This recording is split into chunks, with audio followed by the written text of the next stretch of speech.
की सेवा के लिए मैं गामा जी से लड़ाई की थी, पार्क उस समय बनाना था, लड़ी थी ना मैं गामा जी से। मजबूती कौन सी जोशी 4 मजबूती बार के विधायक हैं, 2 बार के कैबिनेट मंत्री हैं, एक जनाधार है? ये मान लेते हैं, तो वो उसको हराने के लिए वो बीजेपी का जनाधार है, वो गणेश जोशी का जनाधार नहीं है।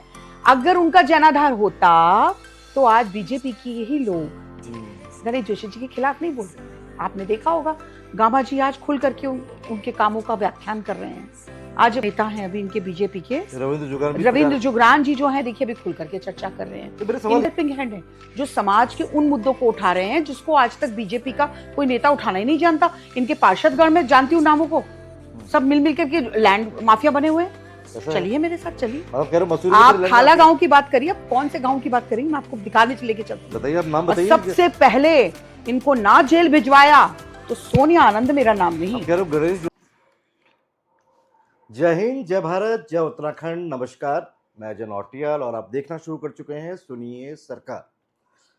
सुनिए सरकार की सीरीज सुनिए भावी विधायक जी में आज हमारी मेहमान है सोनिया आनंद रावत। कांग्रेस की नेता हैं और मसूरी विधानसभा से दावेदारी ठोक रही हैं। लेकिन मसूरी सीट की जब हम चर्चा करते हैं तो उस सीट पर गणेश जोशी जो भाजपा के वर्तमान कैबिनेट मंत्री हैं, वहाँ से विधायक हैं और 4 बार से विधायक हैं। और कहा जा रहा है कि भाई गणेश जोशी का मुकाबला आसान नहीं है। मसूरी एक टफ सीट है कांग्रेस के लिए, लेकिन सोनिया आनंद रावत को भरोसा है कि अगर पार्टी इन्हें टिकट देती है वहाँ से तो ये पटखनी दे देगी।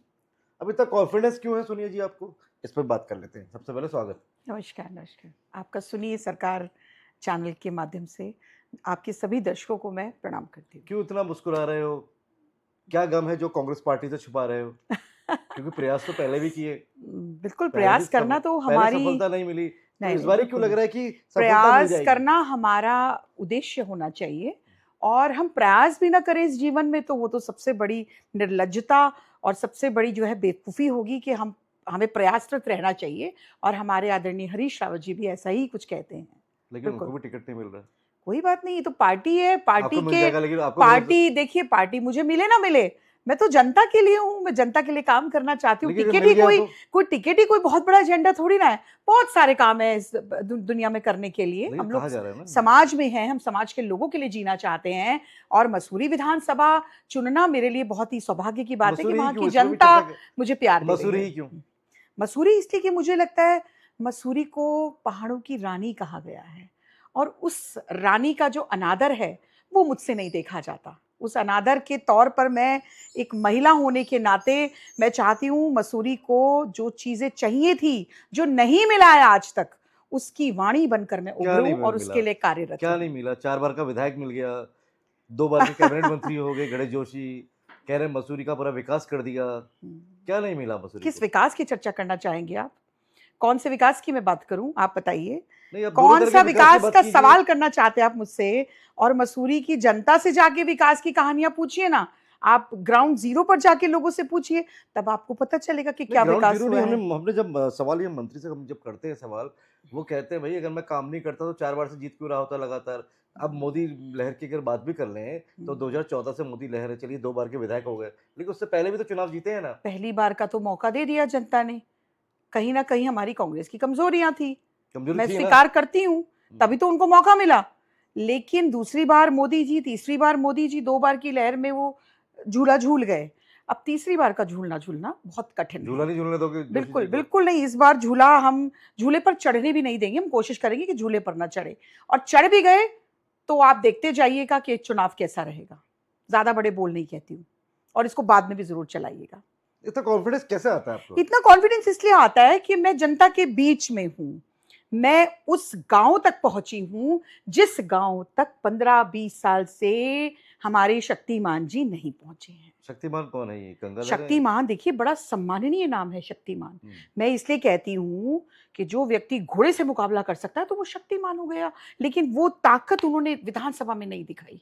ये बड़ा दुख का विषय है। जो व्यक्ति घोड़े से मुकाबला कर सकता है वो सोनिया आनंद से मुकाबला नहीं कर पाएगा। आप देखते रहिएगा, मैं तो खुद कह रही हूँ 2027 में आप देखिएगा ना, बहुत नजदीक है 2027, कहाँ दूर है। 2027 में आप देखिएगा कि क्या कुछ होता है। क्योंकि देखिए जनता सहन करती गई। आप अगर मैं बात करूं, आप कोई जाति विशेष को लेकर के आप इस समय समाज के बीच में क्या मुंह लेकर के जाएंगे कि ये उस जाति का है, ये पंडित है, ये ब्राह्मण है, पंजाबी है। उस चीज को लेके अब चुनाव नहीं होने वाला है। जनता चाहती है हमें पढ़ा लिखा व्यक्ति चाहिए, जनता चाहती है हमें एक बड़ी सोच का व्यक्ति चाहिए, एजुकेटेड इंसान चाहिए हमको, हमारे लिए काम करने वाला। मोदी के नाम क्या पे विजन चुनाव, था? मोदी के नाम पे चुनाव नहीं होंगे ये? देखिए, मैं तो मोदी जी के नाम पे कुछ भी नहीं मानती हूँ, ठीक है। वो जो थाली बजवाई उन्होंने, वो जब से वो चला आ रहा है तो वो अब एजेंडा खत्म हो गया। अब लोगों को, लोग जो है, जनता देख रही है, सुन रही है। और मैं आपको फिर कह रही हूँ, आज जनता जो है वो ये भी मन बना चुकी है कि हमें काम करने वाला व्यक्ति विशेष चाहिए, हमें काम करने वाला नेता चाहिए। हमें कोई इस पार्टी, फला पार्टी, ढिमकना पार्टी, वो हमें नहीं चाहिए। तो अब जनता के बीच में जो रहेगा तो स्वाभाविक सी बात है। जातिगत समीकरण क्या है, थोड़ा ये बता दीजिए। मसूरी विधानसभा के जातिगत समीकरण क्या बनते हम हैं? कब उठेंगे जातियों से उठ करके? हम कब बात करेंगे? जो हम अक्सर कब चुनाव चर्चा के, करेंगे? मैं इसलिए बात कर हम रहा हूँ कब चर्चा क्योंकि हर करेंगे? पार्टी, चाहे मैं इस कांग्रेस चीज हो, के बहुत खिलाफ हूँ। लेकिन पार्टियां मैं खिलाफ नहीं है। आई एम वेल आप educated, I am well educated women. और मैं मानती हूं कि हम लोग इस जाति समीकरणों से कब ऊपर उठ के चर्चा करेंगे कि हमारी विधानसभा में हॉस्पिटल बना है नहीं बना है, हमारी विधानसभा में हमारे स्कूल्स बने हैं नहीं बने हैं, हमारी विधानसभा का रोल मॉडल क्या है, सड़कें कहां से कहां जानी चाहिए, हमारी विधानसभा में कितने डकैतों ने हमारी जमीनों पर डकैतियां डाल दी, हमारे संसाधनों को लूट लिया। हम कब चर्चा करेंगे नौटियाल जी इस पर? लेकिन पार्टियां इस बात को कब मानेगी? करेंगे हम लोग इस पर कांग्रेस, चर्चा? बीजेपी या कोई राष्ट्रीय पार्टी हो, ये इस बात को मानेगी? मान क्योंकि गई। अक्सर अक्सर हम देखिए, जब देखते हैं कांग्रेस वोट का जो कांग्रेस समय, कांग्रेस मेरी प्राथमिकता है, कांग्रेस मेरी चाहत है। कांग्रेस इसलिए मेरी चाहत है क्योंकि कांग्रेस फ्रीडम फाइटर पार्टी है।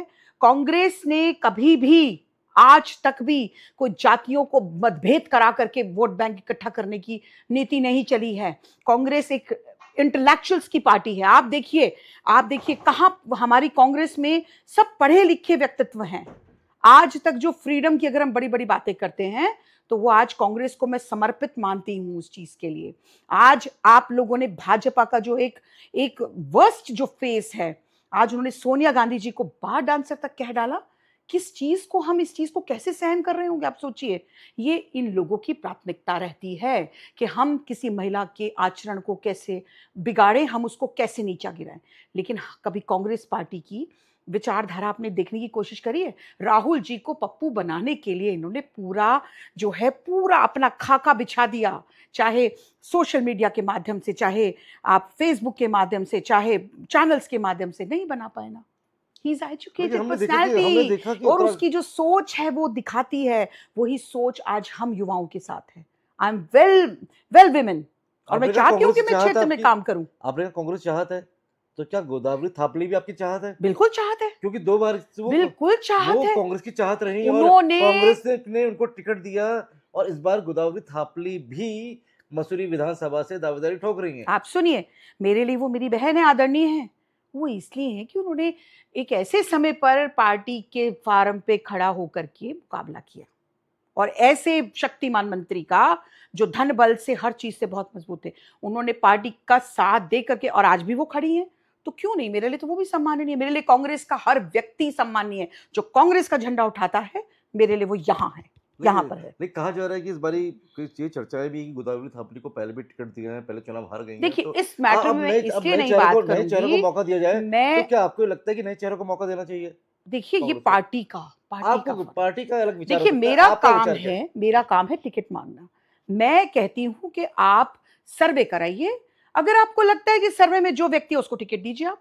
सर्वे में कौन व्यक्ति? और राहुल गांधी जी ने तो स्ट्रिक्टली इस बार बोला है कि हम लोग चाहते हैं कि हमें कार्यकर्ताओं को, हम अपने कार्यकर्ताओं को टिकट्स देंगे। तो हमारे लिए सौभाग्य होगा अगर हमें कांग्रेस पार्टी का आशीर्वाद मिलेगा। मसूरी विधानसभा में कांग्रेस का जो सर्वे होता है, सबसे टॉप में कौन सा नाम चल रहा है? मैं इस बारे में कोई कमेंट नहीं करूंगी। मैं तो सीधा बोलती हूँ, आप जाइए ग्राउंड जीरो पे, जाके रिपोर्ट। आपको लगता है सोनिया आनंद सवाल करना जानती है? सोनिया आनंद सवालों से कभी नहीं भागती। सोनिया आनंद सामने से आंख मिला करके बात करना जानती है। सोनिया को कभी डर नहीं होता किसी चीज का। मैंने कोई लीगल जमीनें नहीं हथियाई हैं, मैंने कोई लीगल काम नहीं किए, मैंने कोई ऐसा जीवन में गलत काम नहीं किया। मेरा परिवार है, मेरे 2 बच्चे हैं और मैं उनकी मां हूं। ये सच्चाई है और इस सत्यता को मैं लेकर के चलती हूं। और मैं पार्टी से निवेदन करती हूं कि मुझे एक ऐसी महिला के रूप में टिकट मिलना चाहिए कि मैं वाकई 35 सालों से मैं 7th 8th से सिंगिंग कर रही हूँ और अपना जीवन मैंने यापन किया है। आज तक मैं अगर यहाँ पहुंची हूँ तो बिकॉज ऑफ माई सेल्फ। यानी नए चेहरे को मौका मिलना चाहिए मसूरी बिल्कुल से, मिलना है चाहिए। ना? यही तो सवाल है मैं मेरा। तो कहती हूँ जहां आपको लगता है कि भाई मैं ही क्यों, और भी लोग हैं, और भी सीट्स हैं जहां पे आपको लगता है कि भाई ये व्यक्ति अच्छा काम कर रहा है, ये व्यक्ति अच्छा काम कर, ये नेता अच्छा काम कर, टिकट्स दीजिए। और निश्चित रूप से मैं आपको एक विश्वास और दिला दूं, लोगों में बहुत बदलाव है इस बार।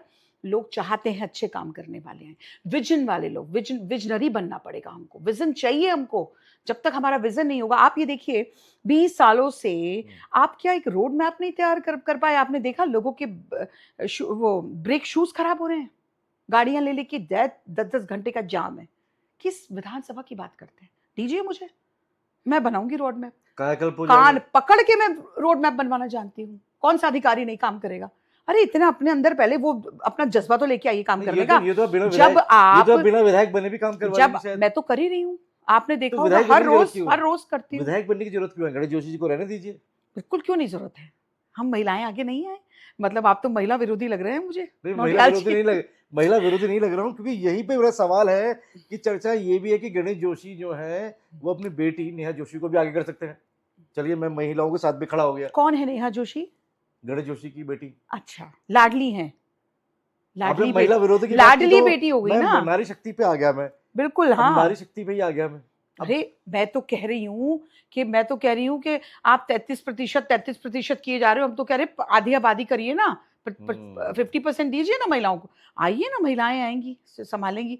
जब महिलाएं घर संभाल सकती हैं, बच्चे संभाल सकती हैं, सबसे पेनफुल वर्क कर सकती हैं, तो विधानसभा संभालने की कौन सी कोई बड़ी बात है? क्या बात है? मुझे तो बहुत ईजी लगता है सब ये कुछ दोनों करना। पार्टियों के लिए मैसेज है आपका? बिल्कुल सबके लिए मैसेज है। कांग्रेस को मैं भी, तो बीजेपी को भी? पूरी पार्टीज को क्या, मैं तो पूरे समाज को मैसेज देना चाहूंगी कि आज अभी मैं मलेशिया गई थी और मैं देख करके आई हूँ कि वहां महिला ड्राइवर से लेकर के वहां आधे से ज्यादा जो मलेशिया है वो विमेन्स के कंधों पर चल रहा है।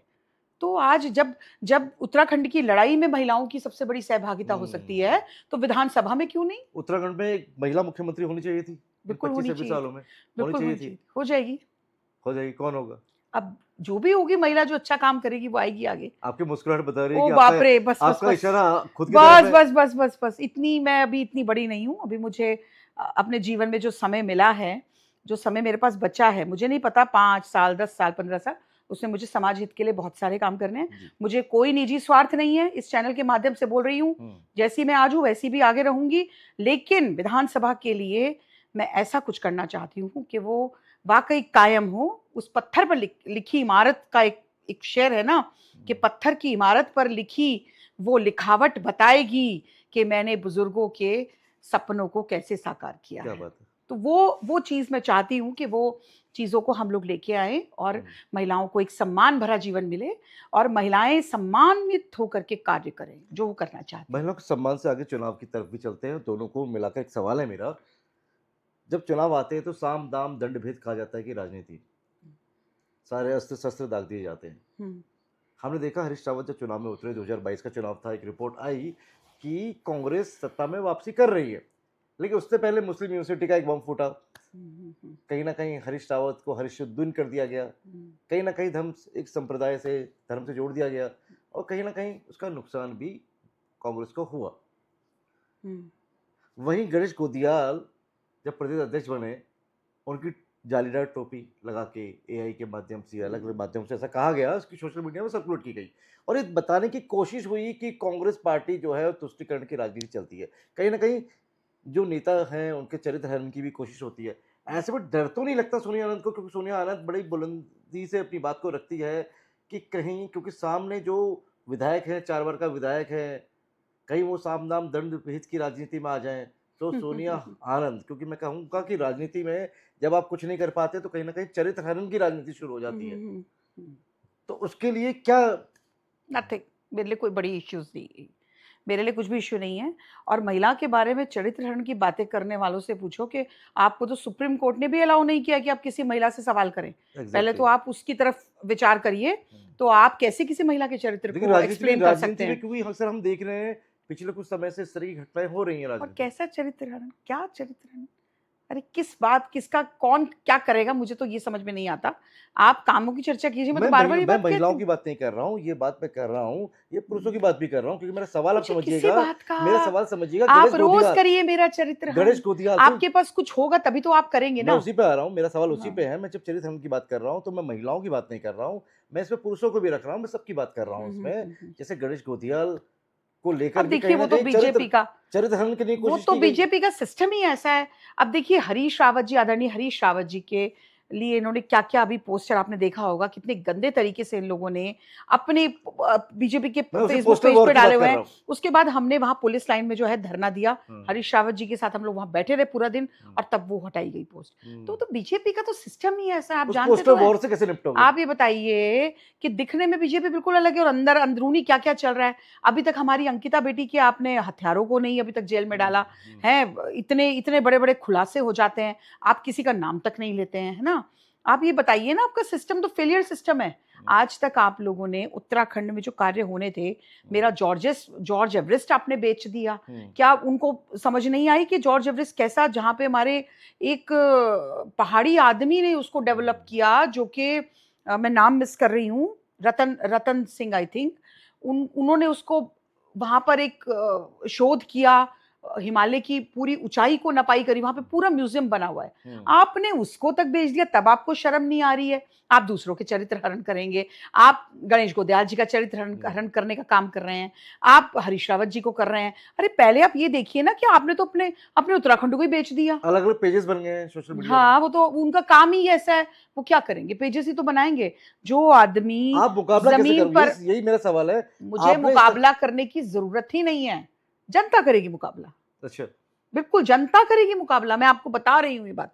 मेरी बात को आप बिल्कुल गौर से सुन लीजिए कि इस बार का मुकाबला मेरा नहीं, मेरी जनता करेगी मुकाबला। क्योंकि बहुत इन लोगों ने पहले भी कितना एसआईआर, आपको सब पता होगा सिस्टम से, किस तरह से इन्होंने वोटिंग सब करवाया है, कितना कितना झोल-माल है उस चीज़ में। इस बार ऐसा नहीं है, इस बार हम लोग बहुत बिल्कुल ताकतवर तरीके से लड़ेंगे, सिस्टम से लड़ेंगे, अपने दिमाग से लड़ेंगे और बिल्कुल शालीनता के साथ लड़ेंगे। हमें ये सब करने की कोई ज़रूरत नहीं पड़ेगी, और 2027 में कांग्रेस पूर्ण तरीके से आ रही है। आप देखते जाइएगा, और अच्छे तरीके से आएगी कांग्रेस आ कांग्रेस। रही है। कांग्रेस सरकार बना रही है। मसूरी से विधायक सोनिया आनंद राउत विधायक बन रही हैं। देखिए, मैं क्यों कहूँ कि मैं विधायक बन रही हूँ? मुझे कहने की ज़रूरत नहीं है। मैंने कहा ना ये भी आपसे जनता में डाल दिया बार-बार, आपने। आप पब्लिक के ऊपर छोड़ दीजिए कुछ चीज़ें, पब्लिक अपने आप देखेगी ना, ये तो पब्लिक का काम है देखने का। देखिए सोनिया आनंद राउत बड़ी आश्वस्त नज़र आ रही है, जब इंटरव्यू दे रही हैं तो बड़ी आश्वस्त नज़र आ रही है मैं कि तो मेरी जनता से पूछ लीजिएगा तो लग रहा है कि हम भावी विधायक का इंटरव्यू नहीं कर रहे हैं, हम वर्तमान विधायक का इंटरव्यू कर रहे हैं, मेरी नहीं, जनता से बिल्कुल, पूछिए। बिल्कुल। आप मैं ईश्वर से ऐसा ऐसी ऐसा कामना विश्वास करूँगी कि ऐसा देखिए विश्वास मैं क्या? क्योंकि कहा कुछ जाता है कि टिकट के लिए दिल्ली दरबार से लेकर राजपुर रोड दरबार तक परिक्रमा करनी पड़ती है, तो क्या सब चंगा देखिए सी? देखिए ऐसा है कि मैं अपने कर्मों पे बहुत विश्वास करती हूँ, और मैं भगवान को बहुत साथ, मेरे तो सदैव ईश्वर साथ में रहते हैं। मुझे पूर्ण विश्वास है कि ईश्वर मुझे एक मौका ज़रूर देंगे, वो मेरी दिली इच्छा है। नेक्स्ट शायद मैं खुद ही नहीं लड़ना चाहूँगी। मुझे हाँ, खुद ही की इच्छा नहीं होगी मतलब एक कभी। बार लड़ने का तो खुद ही पहले ही बोल रही है पार्टी को। एक बार लड़ना चाहती हूँ और काम करके दिखाना चाहती हूँ। मेरी खुद हृदय की इच्छा है कि मैं कुछ कर सकूँ जीवन में। ये मेरी ऐसी सोच है। मुझे कोई बहुत ज़्यादा कोई मुझे वीआईपी गाड़ियों में घूमना है, ऐसा मेरा कोई बहुत हुँ, बड़ी-बड़ी इच्छाएँ नहीं है मेरी। हुँ, ये मैं आपको दिल से बात कह रही हूँ। हुँ, मैं जनता के लिए करना चाहती हूँ, जिसलिए मेरा हुँ, जन्म हुआ है, जिसलिए मैं इस धरती पर आई हूँ। उस जन्म को तो पूर्ण तरीके से निभाऊँगी अपनी जनता के लिए, हुँ। अगर मुझे मौका मिलेगा तो। जनता के कुछ सवाल हैं, शॉर्ट क्वेश्चंस ले लेते हैं। जी, जी, बिल्कुल। बेबाकी से जवाब दीजिएगा। डिप्लोमैटिक जवाब, हालाँकि मैं आपको बोलूँ कि डिप्लोमैटिक जवाब ना दीजिएगा, लेकिन आप डिप्लोमैटिक जवाब देंगी। ऐसी जनता को भी उम्मीद रखनी चाहिए अपने नेताओं से। जी, जी, बिल्कुल। मसूरी विधानसभा से कांग्रेस में कई दावेदार हैं। हुँ। आखिर टिकट सोनिया आनंद रावत को ही क्यों मिले? सोनिया आनंद का कॉन्फिडेंस, सोनिया आनंद का काम करने का तरीका, सोनिया आनंद का कॉन्फिडेंस लेवल, जो कुछ सोच विचार मैं करना चाहती हूँ, जनता के लिए जीना चाहती हूँ, जनता के लिए मरना भी चाहती हूँ, और चाहती हूँ कि इस देश दुनिया को कुछ दे कर के जाऊँ एक महिला सम्मान के साथ। राजनीति के अंदर सोनिया आनंद किसको अपना राजनीतिक गुरु मानती हैं? देखिए, ये बड़ा आपने घुमा हुआ क्वेश्चन कर दिया। मेरा राजनीतिक गुरु कोई नहीं है। हाँ, इतना ज़रूर कहना चाहूँगी कि मैं स्वर्गीय इंदिरा गांधी जी को, जो कि आयरन लेडी के तौर पर देखी गई, उनको मैं बहुत फ़ॉलो अप करती हूँ, उनको बहुत मानती हूँ। और सेकेंडली मैं कांग्रेस पार्टी से बहुत प्रभावित हूँ। मैं उत्तराखंड की राजनीति के अंदर पूछ रहा हूँ, राजनीतिक गुरु बताइए, उत्तराखंड की राजनीति के अंदर किसे अपना राजनीतिक गुरु मानती है? देखिए, गुरु में ठीक है, हरीश रावत जी भी अच्छे हैं, हरक सिंह जी भी अच्छे हैं, गोदयाल जी भी अच्छे हैं। मैं सभी को अपना गुरु मानती हूँ, जहां से मुझे सीखने को मिलता है प्रीतम सिंह क्यों मैं छोड़ सभी। दिया? प्रीतम सिंह जी छोड़ मेरे दिया आपने? प्रीतम सिंह जी मेरे मोस्ट फेवरेट हैं, मोस्ट चलिए, फेवरेट हैं चलिए, प्रीतम सिंह मोस्ट जी। फेवरेट है प्रीतम और सिंह जी। क्योंकि इसलिए कि उनके अंदर बड़ी शालीनता है जो हर किसी में राजनीति में नहीं देखी जाती है। वो चीज की मैं उनकी कायल हूँ। और जितने भी यहाँ के यशपाल आर्य जी भी हैं, सभी जितने बड़े आप नेता पूरी पार्टी हैं, का नाम ले लेंगे, जिनसे मैं एक नाम पूछ रहा हूँ, एक नाम जिनसे बताइए। मुझे कुछ सीखने को मिलता है, तो मैं थोड़ा थोड़ा चुरा लेती हूँ। बिल्कुल, सभी सबसे लोग मेरे गुरु हैं। सबसे पहले मैं हरीश रावत जी को बहुत मानती हूँ। आप उनके मतलब, और क्या वो आपको अपनी ऐसी एक अच्छी राजनीतिक शिक्षा मानते हैं? देखिए, मैं क्यों उनसे कामना करूंगी कि ये भी मुझे माने। मैं किसी से प्यार कर रही हूँ तो मुझे उससे बिना उम्मीद के प्यार करना चाहिए कि मैं इससे प्यार कर रही हूँ, बाकी ये करे ना करे। बाकी तो कारण ऐसा क्या है? प्यार बड़ा सक्षम होता है। तो मैं उनको एज ए पिता, एज ए बड़े भाई और सब उनको बड़ा मानती हूँ। राजनीति में मार्गदर्शन मिला है उनका आपको? जी, बिल्कुल। मैं आप आगे बढ़ाया आपको? राजनीतिक मार्गदर्शन की बात तो मैं अलग रखूँगी, लेकिन हाँ, उन्होंने कुछ मौकों पर, कुछ कभी ऐसे फ्रेज़ेज़ में उन्होंने मुझे बहुत, मेरा कॉन्फिडेंस कभी टूटने नहीं दिया। मैं कभी उनके पास गई, कुछ काम लेके भी, कभी चर्चा की, तो उन्होंने मुझे एक अच्छी दिशा दी है, ऐसा नहीं। वो एक अच्छे व्यक्ति हैं। और खरक सिंह जी भी बहुत अच्छे, जिनसे मैंने हमेशा, अभी भी मैं उनसे पूछती हूँ कि मैं ऐसा कर लूँ, ऐसा कर लूँ, तो वो मुझे बहुत, मेरे, अगर मैं ये कहूँ तो मेरे गुरु के रूप में भी हरक सिंह जी रावत जी और हरीश रावत जी का एक बहुत बड़ा योगदान है, जो मुझे हमेशा सिखाते हैं कि ऐसा करो, ऐसा करो। तो नेचुरल सी बात है कि हमारे सभी ये बड़े हमारे नेता, इन्हीं के चेहरे पर चुनाव लड़ा जा रहा है, तो क्यों नहीं हम इनके साथ काम करना देखिए, चाहेंगे। उत्तराखंड की राजनीति में एक कहावत बड़ी मशहूर है कांग्रेस के अंदर, अगर हरक सिंह रावत और हरीश रावत दोनों के दिल मिल जाए तो परिणाम शायद कुछ और हो जाए। नहीं, दिल एक ही है। तो आपको, आपकी नज़र का, शिष्य आप हैं तो दोनों के दिल मिला दीजिए। आपकी जो नज़र है ना, कांग्रेस के कार्यकर्ताओं की भी यही मांग है। आपकी जो नज़र है ना, जो वो नज़रिया, मैंने कांग्रेस के कार्यकर्ताओं की मांग रख दी आपके सामने। सुनिए, सुनिए, ये नज़रिया है सिर्फ़ देखने का। मैं तो अपने जितने भी कांग्रेस के कार्यकर्ता हैं, सबको मालूम है कि दिल एक ही हैं। आखिर रावतों के दिल एक ना हो, ये कैसे हो सकता है? क्या तो बात है! रावतों के दिल एक ही हैं, बिल्कुल रावतों एक के ही दिल एक ही हैं। ठीक है, हैं। ठीक है। आप लोक गायिका भी हैं। जी। तो एक सवाल इस पे लेते हैं, लोक गायिका, सामाजिक कार्यकर्ता और अब सक्रिय राजनीति। क्या ये जनता की सेवा है या चुनावी राजनीति? आपको क्या लगता है? मेरा सवाल है, जनता को क्या लगता मैं है? तो आपको पूछ रही हूँ। एक्चुअली देखिए, मैं लोक गायिका रही हूँ, मैंने 25 इयर्स, अभी भी मैं गाती हूँ, स्टूडियो मैंने डेवलप किया है। मैं हमेशा से सिंगिंग मैंने कभी नहीं छोड़ा, आज भी नहीं छोड़ा। और हर मंच पे मुझे कई लोग बोलते हैं कि अरे आप गाना क्यों गाते हो? मैंने कहा वो मेरा पैशन है, मेरा एम है, रहा है जीवन का। और उस गाने ने मुझे, उस सरस्वती माँ ने मुझे बहुत कुछ सिखाया। रियली मैं आपको बता रही हूँ, इतना कुछ सिखाया कि मैं उसकी कायल हूँ, मैं उसकी मुरीद हूँ। और मैंने जो भी कुछ सीखा, वो अपने अच्छे उससे सीखा, और उसी मंच ने मुझे बहुत कुछ दिया। उसी मंच सामाजिक कार्यकर्ता और अब सक्रिय राजनीति। क्या ये जनता की सेवा है या चुनावी राजनीति? तीनों एक दूसरे के परिपूरक। देखिए, मैं गायन में थी, तभी भी मैं अपने गाने के माध्यम से ही लोगों की सेवा की है। चाहे भजन्स हो, चाहे म्यूज़िक हो, चाहे जैसा भी हो। और उसके बाद उसी के माध्यम से मैं समाज सेवा करती आई, मेरी गूंज सोसाइटी है। और समाज सेवा करने के माध्यम से ही मैं आज राजनीति की दिशा में जो मैंने पकड़ी है, वो प्रॉपर राजनीति ना कह करके मैं ये कह सकती हूँ कि राजनीति इन दोनों के परिपूरक है, और ये दोनों राजनीति के परिपूरक हैं। क्योंकि देखिए, तीनों एक दूसरे से जुड़े हुए हैं, और मैंने तीनों को भरपूर तरीके से जिया है। और आज मैं चाहती हूँ कि मेरी समाज सेवा, जो पहले गाने के माध्यम से थी, फिर समाज सेवा बनी, फिर राजनीति बनी, वो मेन उद्देश्य है मेरा कि मैं राजनीति के माध्यम से समाज की सेवा कर सकूं। सिंगिंग, आप कहते हैं कि अक्सर सिंगिंग आपके लिए पैशन है, जी, बिल्कुल। तो राजनीति को प्रोफेशन मान लें आपका? देखिए, ऐसा मैंने आपको बोला ना, तीनों एक दूसरे के परिपूरक हैं। म्यूज़िक तो मेरे ब्लड में है, मैंने कभी छोड़ा नहीं संगीत राजनीति? को। राजनीति मेरे खून में है। बिल्कुल, ऐसा ही। मैंने हमेशा से, मैंने कहा ना, तीनों एक दूसरे से परिपूरक हैं, तीनों एक दूसरे के ऊपर डिपेंड हैं। तो मैंने तीनों को साथ-साथ चलाया। जब मैं गाती थी, तभी भी मैं अपने गाने के माध्यम से अपनी सोसाइटी में अपने पैसों को जमा करके लोगों को सेवा करती थी। ये मैं आपको, आप सोचेंगे कि मैं कैसी बात कर रही हूँ, उसके प्रूफ्स हैं मेरे पास। आज से 15 साल पहले मुझे जब 15,000 रुपए पेमेंट एक शो का मिलता था, तो मैं कहती थी कि आप मेरी सोसाइटी में डालिए इसको। मेरी सोसाइटी के पैसों में आएगा तो मैं कुछ लोगों की मदद कर सकूँगी। मैंने कई बच्चों को पढ़ाया। ये मेरा एम है जीवन का, भई। मैं हर चीज़ पैसे के लिए नहीं होता है।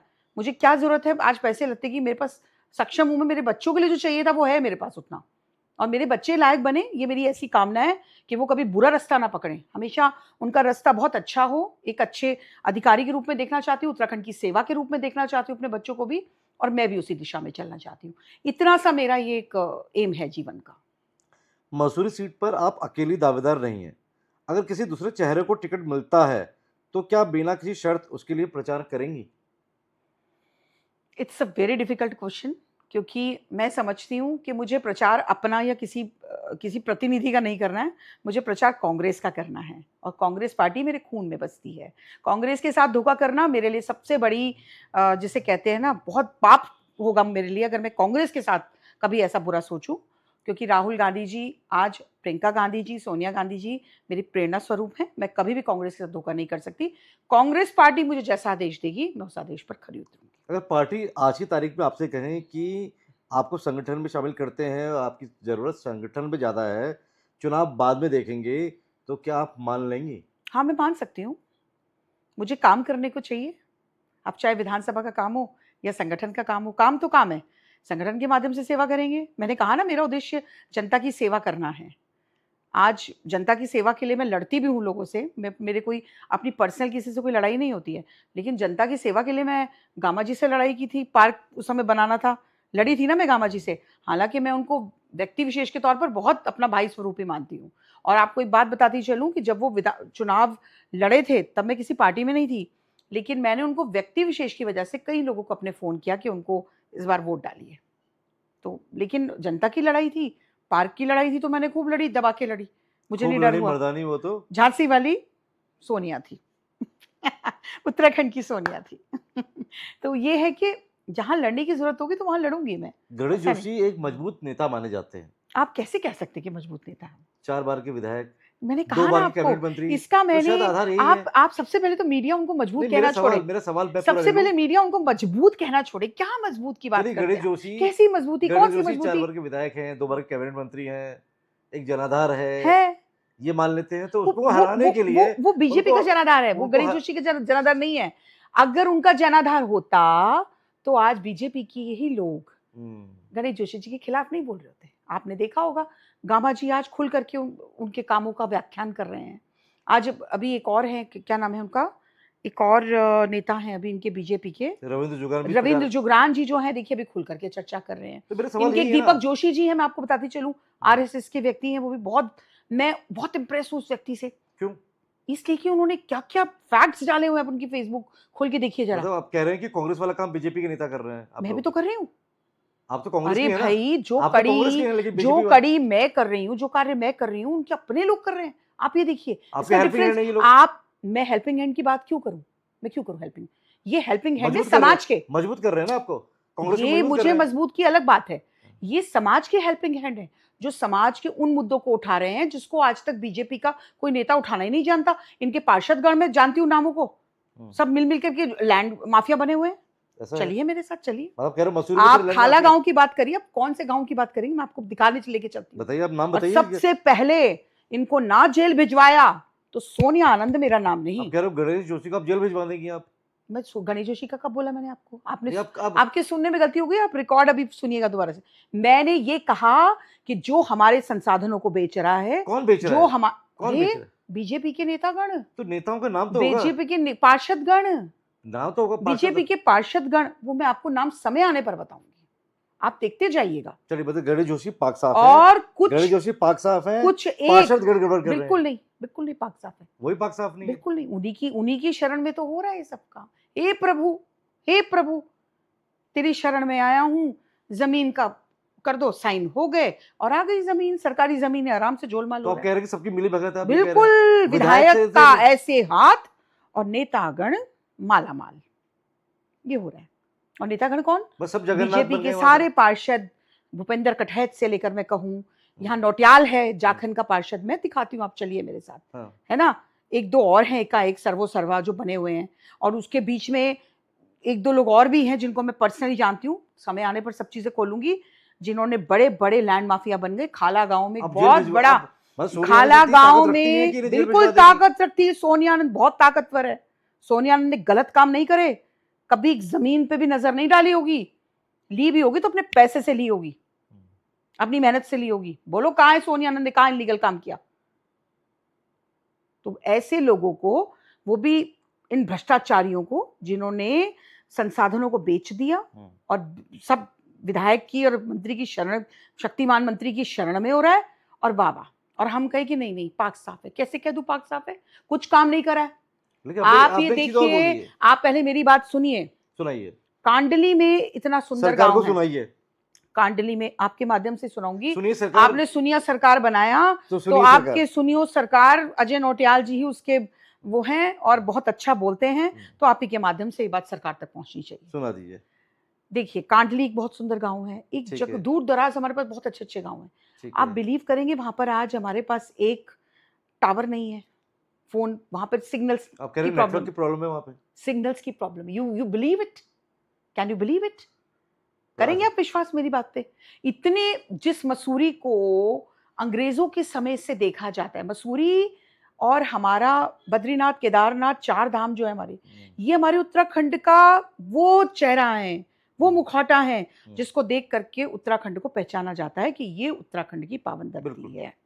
उसको आपने तहस नहस कर दिया, उसकी जमीनें आपने बेच दी। आज आपको मसूरी कहाँ से लग रहा है मुझे बताइए? ऊपर जाते जाते देखिए आप, धड़ाधड़ बिल्डिंगें बन रही हैं, और अब वो दिन दूर नहीं है 8 की रिक्टर स्केल से जिस दिन एक झटका लगा ना, हमारे जो बेचारे गरीब लोग हैं, जो उनके साथ होगा, और बाकी लोग तो जाएंगे जाएंगे, वो बहुत बुरा दिन होगा। अब कर अंधाधुंध निर्माण हमने कार्य हो रहा है। बिल्कुल अंधाधुंध निर्माण, कोई निर्माण में कोई रोक नहीं है, और कोई, समझो, अब और परिवार सब जगह एमडीडीए में फोन जाते हैं, मसूरी प्राधिकरण मानकों में के फोन अनुरूप नहीं हो जाते रहा हैं, कार्य। कुछ नहीं। अभी मैं आपको एक बिल्डिंग, आप चलिए कभी मैं आपको सब चीजें दिखाऊंगी ना। अभी तो इनका मंत्री, शक्तिमान मंत्री जी का खुद का होटल बन रहा है, बहुत बड़ा, कहाँ पे? मसूरी में बहुत बड़ा होटल बन रहा है। वो तो पैसा वैसा देके वो लीगली बना रहे होंगे। अब ये तो आप जानकारी निकालिए, मैं तो नहीं, मैं आप तो आपको बताइए बता मुझे। रही हूँ कि होटल बन रहा है उनका। बहुत सारी चीजें अंधेधुंध निर्माण ये लोग कराए जा रहे हैं। इनके पास पहले बाउंड्री टूटती है, फिर बाउंड्री जुड़ती है, जब थैला पहुंच जाता है तब बाउंड्री ठीक हो ये जाती क्या है। खेल होते हैं? यही तो खेल है इनके पास। ये इसी खेल की वजह से ये हष्ट पुष्ट बन रहे हैं। पैसा पैसा पैसा, इन लोगों को केवल पैसा ही चाहिए। ये लोग केवल पैसे के लिए राजनीति करते हैं। खुल के बोलती हूँ, खुले मुंह से बोलती हूँ, बड़े कॉन्फिडेंस के साथ बोलती हूँ कि भाजपा के शक्तिमान मंत्री चोर हैं। तो मुझे एक चीज बताइए, पूरे के मैं पूरे चोर हैं। बिना डर के बोलती हूँ, जहां मुझे खड़े करना है खड़े कर लीजिए। किसी बिना, आपने कहा ना आप डरते नहीं है, मैं सच में नहीं डरती हूँ। इन चोरों पे मुझे लगाम लगाना है, इसीलिए मैं राजनीति में आई हूँ। लेकिन मेरा सवाल है, थोड़ा सवाल को घुमा देते हैं। आपने कहा भाजपा के जो विधायक हैं वो मजबूत नहीं है, भाजपा का जनाधार रहा है। ऐसे मेरा मैं सवाल मजबूती की बात ही नहीं कर रही हूँ ना। ऐसे मेरा मजबूत का है सवाल कि ऐसे क्या, ऐसी मजबूती का क्या करना है जब ऐसे में मेरा विधानसभा का सवाल है सत्यानाश कर ऐसे दिया। में मेरा सवाल है, उनको हराने के लिए, यानी गणेश जोशी छोड़िए, मैं वो बात करता हूँ कि भाजपा किसी और को भी टिकट टिकट देती है, या गणेश जोशी चुनाव लड़े कोई और लड़े, तो उसको हराने के लिए आपका रोड मैप क्या है? देखिए, ये तो समय आने पर बताऊंगी। रोड मैप, सारा रोड मैप बना रखा है हमने।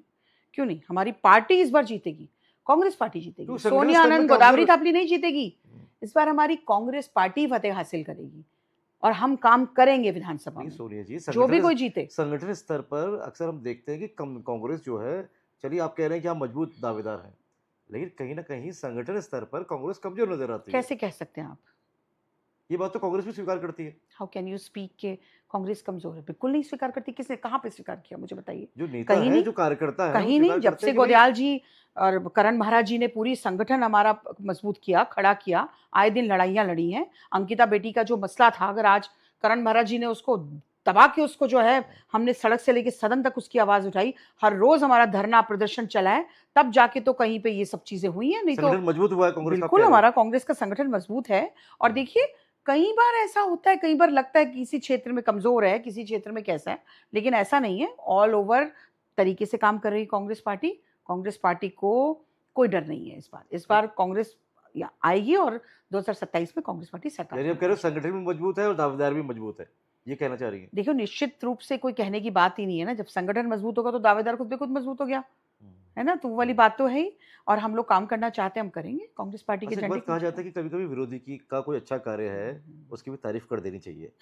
मेरा सवाल है कि कोई एक ऐसा काम बता दीजिए जो गणेश जोशी ने अच्छा किया हो।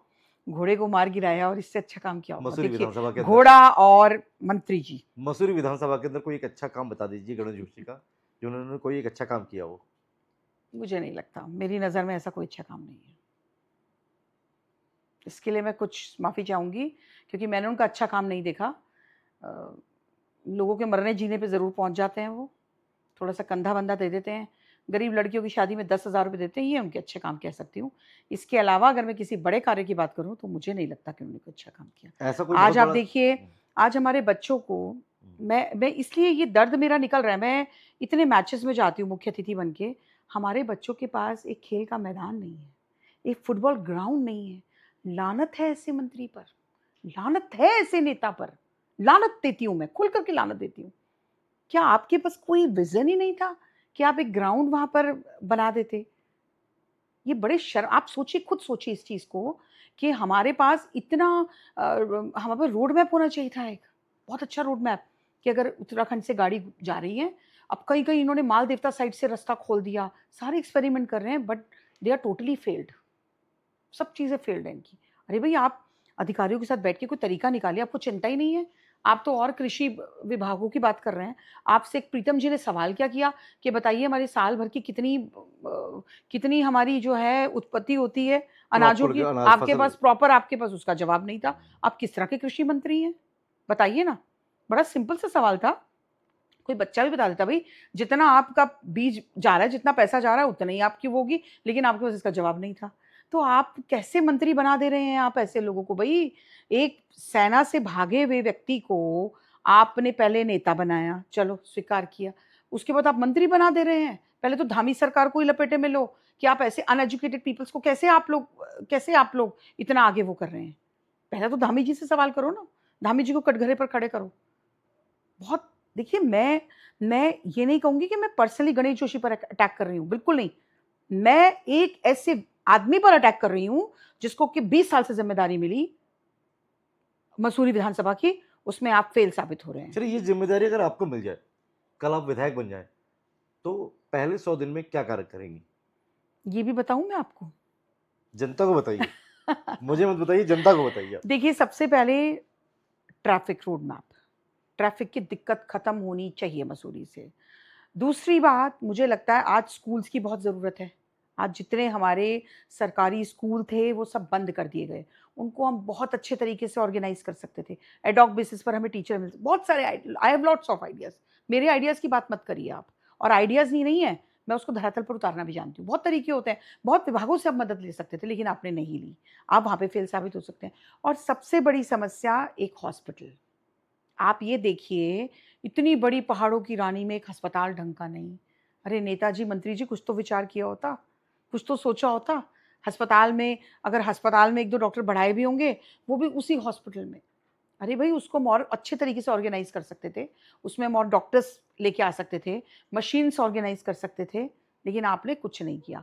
पुराना सिविल का हॉस्पिटल है, वो इन्होंने बंद कर दिया। तो आप ये देखिए ना, इनके पास क्या है, क्या विज़न क्या है, मुझे बताइए ना। आज हमें प्लेग्राउंड्स की, फुटबॉल ग्राउंड्स की बहुत ज़रूरत है। हमारे मसूरी में प्लेग्राउंड्स और फुटबॉल ग्राउंड होना बहुत ज़रूरी है, और वो मेरा सबसे पहला मकसद रहेगा कि मैं सबसे पहले 3-4 ऐसे ग्राउंड बनाऊँ वहाँ पर, कि बच्चों को खेलों में जो है आगे, अगर बच्चों को अच्छे खेल नहीं मिलेंगे, आप देखिए ना नशे में कैसे बच्चे जा रहे हैं, हम लोग उनको कुछ दे ही नहीं पा रहे हैं। वो बच्चा वहाँ से यहाँ आएगा, तब जाके उसको बेचारे को सुबह करना है, पैसा है नहीं है, तो इन चीज़ों में हम लोग कमज़ोर हो गए, है ना? मेरे को ऐसा लगता है कि जितने हमारे गाँव हैं, जितने हमारे दूर दराज जो गाँव हैं, जैसे मैंने आपको कांडली की बात की, कांडली तो शहर में ही है, वहाँ पर भी आप उसको अच्छे से ऑर्गेनाइज नहीं कर सके। उसको हम लोग पिकनिक हब बना सकते थे, हम उसको पिकनिक हब बना सकते थे, हज़ारों लोगों को रोज़गार मिलता। और सबसे बड़ा जो मेरा एजेंडा है, जॉर्ज एवरेस्ट वापस लेके आना, जिसकी लड़ाई मैं निरंतर लड़ रही हूँ, अभी भी लड़ रही हूँ, कोर्ट के माध्यम से लड़ रही हूँ। जॉर्ज एवरेस्ट एक ऐसी थीम थी, जिसमें हमारे 50,000 युवाओं को काम मिलता, इनडायरेक्ट वे में और डायरेक्ट वे में। आपने नहीं किया, आपने जॉर्ज एवरेस्ट आपकी आँखों के नीचे बिक गया, आपने लीज़ दिखा दी 30 साल की। अरे बेशर्मो, उत्तराखंड की तुम संसाधन को तुम इस तरीके से राम देवता जी को तुमने सौंप दिया। सबसे पहले मेरा सिस्टम होगा कि जॉर्ज एवरेस्ट को ये वापस राम लेके देवता कौन है ये? आओ। रामदेव, अब अरे देवता क्यों आप तो जानते, बाबा रामदेव को अपने राम देवता की देवता ही देवता बन गए भाई, देवता की बीजेपी के उपाधि तो दे वो दी देवता आपने। है। बीजेपी के लिए तो वो देवता ही है भाई।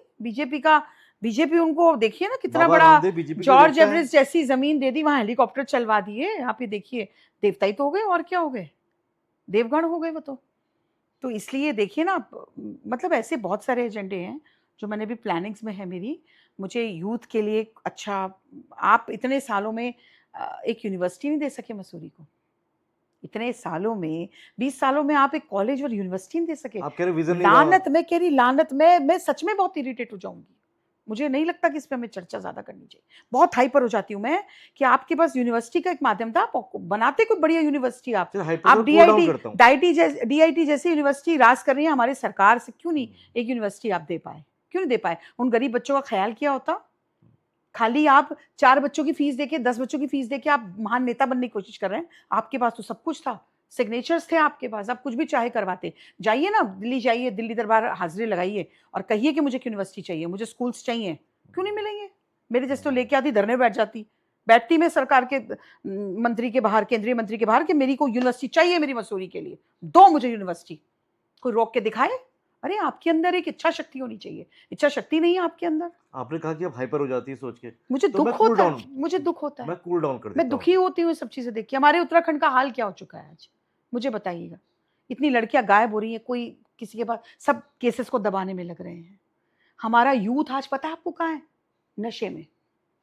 चलिए मैं दिखाती हूँ आपको। मुझे दुख होता है, नहीं तकलीफ वो होती भी है, हम करेंगे, ग्राउंड रिपोर्टिंग भी उत्तराखंड को करेंगे, देख साथ के मुझे साथ में तकलीफ भी होती जाएंगे, है। ग्राउंड रिपोर्टिंग भी करेंगे और सारा हाल भी दिखाएंगे क्या अपने दर्शकों को।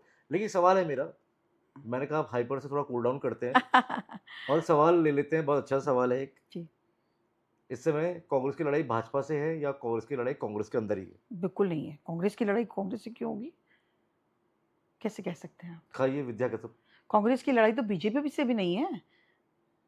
कांग्रेस को किसी लड़ने की जरूरत क्या है? कांग्रेस तो अटूट पार्टी है, कांग्रेस तो जमीनी पार्टी है, कांग्रेस तो फ्रीडम पार्टी है। कांग्रेस को किसकी जरूरत है?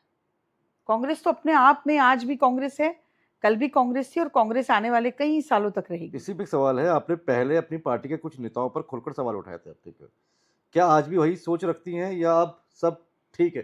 पहले आप मुझे बताइए किस पे सवाल उठाया? सवाल आपने कांग्रेस के वर्क स्टाइल को लेकर, कुछ चीज़ों को लेकर आपने चीज़ें इस बात की, जैसे खबरें आई थी कुछ, ऐसा मैंने कभी नहीं लिखा। कुछ हाँ, नहीं हो कहा? सकता है कभी कभी ऐसा हो कि मुझे कुछ चीज़ नहीं अच्छी लगी तो मैं बोल देती हूँ कि आपस में, भाई मैं तो हमेशा, हमारे मन में हमेशा प्यार रहा है सभी के लिए, ऐसा नहीं है। चाहे वो बीजेपी के लीडर्स हो, बीजेपी ने मुझे बहुत सम्मान दिया। जब मैं सिंगिंग करती थी तो अरुण जेटली जी से लेके अमित शाह जी के मंच पर, न जाने बहुत बड़े बड़े मंचों पर हमेशा मेरी सिंगिंग का लोहा मनवाया है मैंने। तो मुझे कभी ऐसा नहीं लगा, और हम तो चाहते हैं कि अच्छा कार्य करते रहें। पार्टी को, अगर पार्टी गलत काम करेगी तो हम पार्टी को बोल रहे हैं, हम किसी व्यक्ति विशेष की बात मतलब नहीं कर मुखर रहे है हैं। आप हर मुद्दे पे, आप कह बिल्कुल रहे हैं मुखर ठीक होना है। चाहिए। बिल्कुल मुखर होना भी चाहिए। और एक बात और उठती है, चुनावों के समय कई नेता सक्रिय हो जाते हैं। जनता क्यों माने कि आप चुनाव के ठीक पहले आपको सक्रिय लगता है? मैं तो, सक्रिय होने वाली नेताओं मेरे में नहीं पास है? इसके सबूत है, मैं अपने मोबाइल में आपको दिखाती। नहीं कई नेता दिख रहे हैं पिछली ऐसे। बार भी मैंने 5 साल पहले भी, मैंने कोरोना काल में सबसे ज्यादा काम करने वाली महिला मैं थी मसूरी में। मैंने कोरोना काल में एक एक घर में राशन पहुंचाया। उसमें हरक सिंह जी ने मुझे बहुत सपोर्ट किया। उन्होंने कहा कि, क्योंकि उनके पास विभाग थे, तो मुझे लगा बिना किसी पार्टी के, बिना किसी पार्टी के जो सपोर्ट किया मुझे, वो मैंने घर घर राशन भिजवाया, घर घर राशन दिया और लोगों की मदद करी। उनको, हरक सिंह जी को मैं धन्यवाद करती हूँ कि उन्होंने मुझे इस लायक समझा। और उसके बावजूद गरीब बच्चों के लिए कपड़े लत्ते जितना मैं कर पाई मैंने अपनी पॉकेट से वो सब कार्य किए हैं। तो ऐसा नहीं आप कह सकते कि मैं कोई अभी की आई हुई हूँ। आप पिछला भी मेरा सब रिकॉर्ड निकालिए। मैं बल्कि अभी सोच रही थी कि मैं ज़रूर आपको दिखाती कि मैंने कब से काम कर रही हूँ।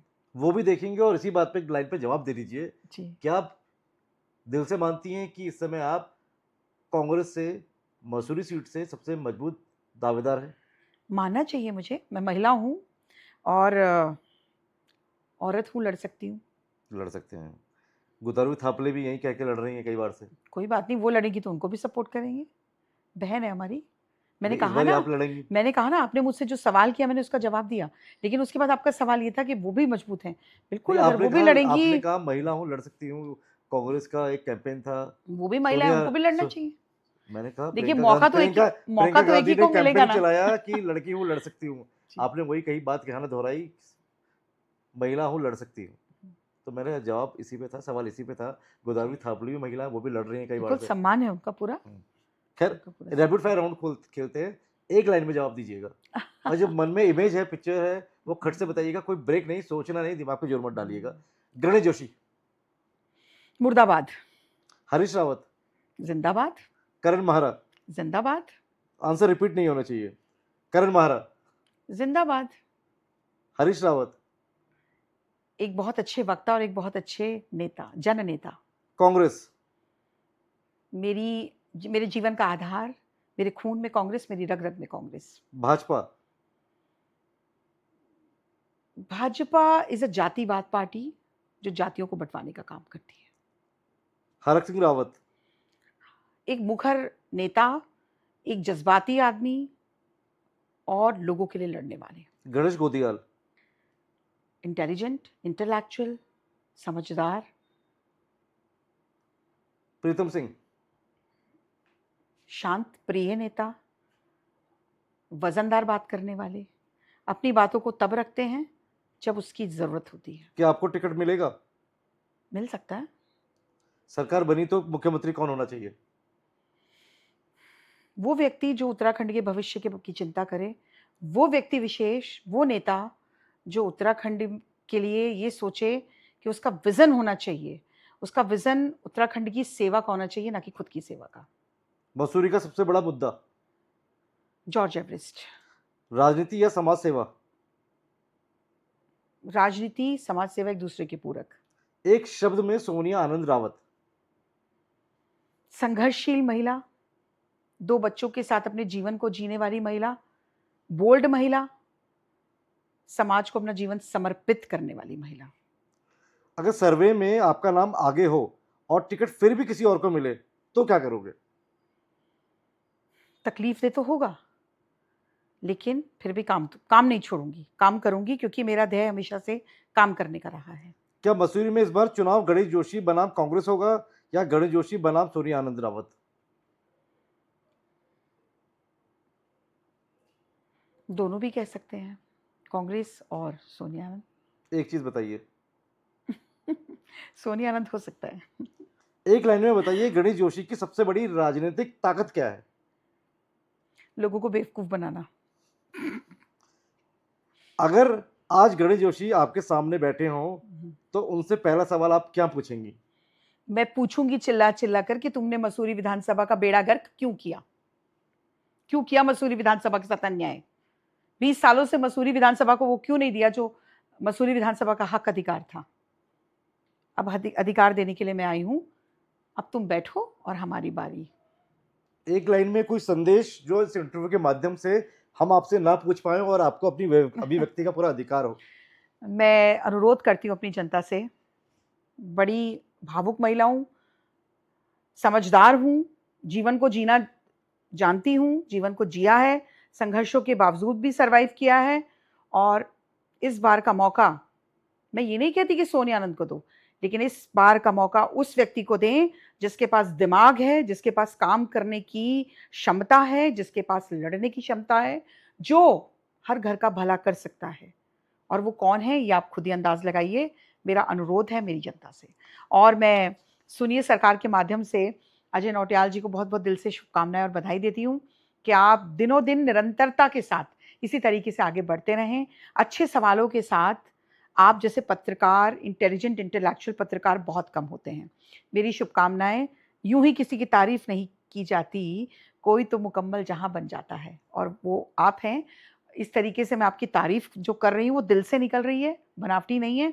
इन्हीं शुभकामनाओं के साथ सुनिए सरकार चलता रहे और हम लोग अपनी बात सुनिए सरकार के माध्यम से आप सब दर्शकों तक पहुंचाते रहें। लेकिन फिर भी जनता के सवालों में हम समझौता तो नहीं करने वाले, तो ऐसे में एक आखिरी सवाल जरूर लूंगा जी। मान लीजिए सोनिया आनंद रावत सुनिए सरकार की रिपोर्टर हैं और यहाँ सोनिया आनंद रावत बैठी हैं, वहां बैठे हैं गणेश जोशी, तो वो 3 सवाल क्या होंगे? इसे राजनीतिक रूप से मत पूछिएगा, इस रूप में मत पूछिएगा कि भाई आप दावेदार हैं, आप कांग्रेस पार्टी में हैं। निष्पक्ष रूप से एक पत्रकार के तौर पर आपके 3 सवाल क्या होंगे सुनिए सरकार के रिपोर्टर सोनिया आनंद रावत के रूप में? गणेश जोशी जहां बैठे हैं वहां बैठे हैं गणेश जोशी, अब उस 3 सवाल बता दीजिए। पहला सवाल कि मसूरी में अंधाधुंध निर्माण क्यों करवाया गया?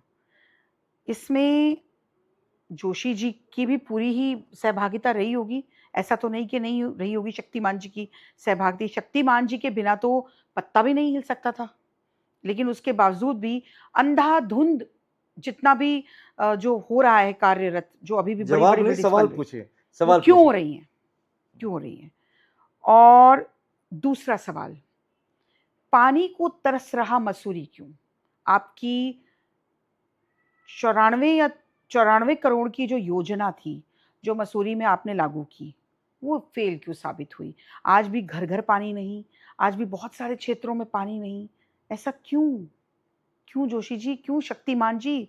इतना अत्याचार क्यों मसूरी के साथ? और तीसरा सबसे बड़ा सवाल, जॉर्ज एवरेस्ट जैसी जगहें बेचना, स्कूल कॉलेजों की अनदेखी होना, एक कॉलेज भी नहीं दे पाना, एक बड़े जो प्रोजेक्ट्स होते हैं वो आप नहीं अब तक ले ला पाए मसूरी में, ऐसा अत्याचार क्यों? क्यों? ऐसे बहुत सारे सवाल हैं जिनको मैं कर सकती थी, लेकिन अगली बार बहुत बड़ी सूची बनाऊँगी और ये सवाल आमने-सामने भी मैं चाहूँगी कि कभी ऐसा मौका मिले कि आमने-सामने भी इस तरह के सवाल आप करवाइएगा, तब हम उनसे सवाल पूछेंगे, तब शायद वो घूमते हुए शक्तिमान जी नज़र ना आए मुझे। ये तीनों सवाल थे मेरे और आज तक ट्रैफ़िक रूल्स क्यों नहीं बने?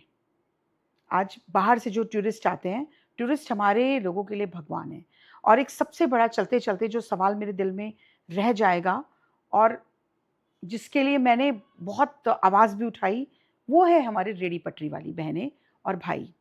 रेहड़ी पटरी वाली बहनें-भाई बहुत गरीब हैं, शक्तिमान जी। कहना चाहूँगी कि अभी तक आपने उनके लिए क्या सोचा? उनके दर्द को क्या समझा आपने? आपका तो कुछ नहीं था।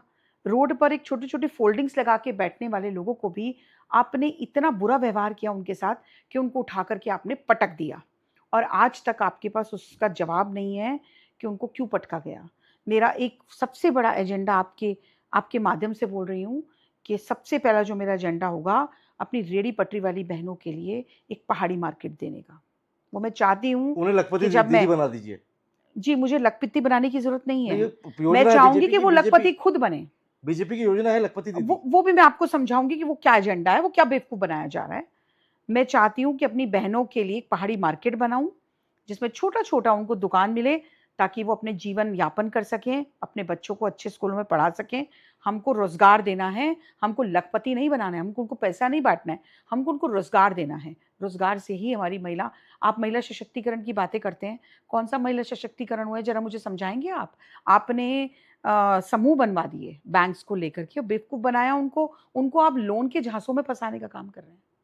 आप उनको बीजेपी सरकार लोन के झांसे में फँसाने का काम कर रही है। ₹50 आप देंगे, ₹50 महिला देगी, ₹50 तीसरी महिला, वो पैसा इकट्ठा होकर के आप एक महिला को लोन प्रदान करते हैं, उस समूह के माध्यम से। ये बहुत सारे सवाल थे, बैठूँगी कभी नेक्स्ट चर्चा में तब आपसे ज़रूर ये सब चीज़ें बताऊँगी क्योंकि मैं उस ज़मीनी हकीकत में जा चुकी हूँ, जहाँ पर मुझे अंधेरा ही अंधेरा नज़र आता है। उससे निकलना थोड़ा-सा मुश्किल होगा, लेकिन मैं निकाल कर के लेके आऊँगी। अपनी बहनों को, अपनी उन भाइयों को जो आज रोज़गार के लिए दर-दर धक्के खा रहे हैं और फिर कहती हुई जा रही हूँ कि एक पहाड़ी मार्केट मसूरी में ज़रूर बनेगी। गणेश जोशी के लिए कोई एक सद्भावना मैसेज। मुझे उनके लिए कोई मैसेज नहीं देना क्योंकि वो एक शक्तिमान मंत्री हैं और शक्तिमान मंत्री जी से सद्भावना मैसेज यही दूँगी कि वो 2027 अपना सँभालें। जी। Thank you. आप चूस कर खाते हैं या काट कर खाते हैं, या मेलोडी इतनी चॉकलेटी क्यों है? इस तरह के सवाल हम नहीं पूछते, ना सत्ता पक्ष से ना विपक्ष से। सवाल होंगे डंके की चोट पर, क्योंकि मसूरी विधानसभा केवल विधानसभा नहीं, लाखों लोगों की उम्मीदों का एक केंद्र बिंदु भी है, जहां लोग रहते हैं, बड़ी उम्मीदें पालते हैं, सपने देखते हैं। और क्या इन 25-26 सालों में वो सपने पूरे हुए, ये भी एक बड़े सवाल हैं। कांग्रेस से सोनिया आनंद रावत ने अपनी दावेदारी ठोक दी है, लेकिन बड़े सवाल ये हैं, क्या कांग्रेस सोनिया आनंद रावत पर विश्वास जता पाती है? और अगर विश्वास जताती है, तो क्या सोनिया आनंद रावत मसूरी सीट कांग्रेस की झोली पर डाल पाती हैं? जाहिर है, गणेश जोशी के भी अपने चुनावी दावे हैं, वादे हैं। इन दावों और वादों के बीच में जनता जनार्दन ही लोकतंत्र में सबसे बड़ी मालिक है, और वो जिस पर विश्वास जताती है, वही सत्ता की कुर्सी पर काबिज भी होगा। मैं सुनिए सरकार के लिए अपने कैमरा सहयोगी शिववर्धन सिंह के साथ अजय नौटियाल। जय हिंद, जय भारत, जय उत्तराखंड।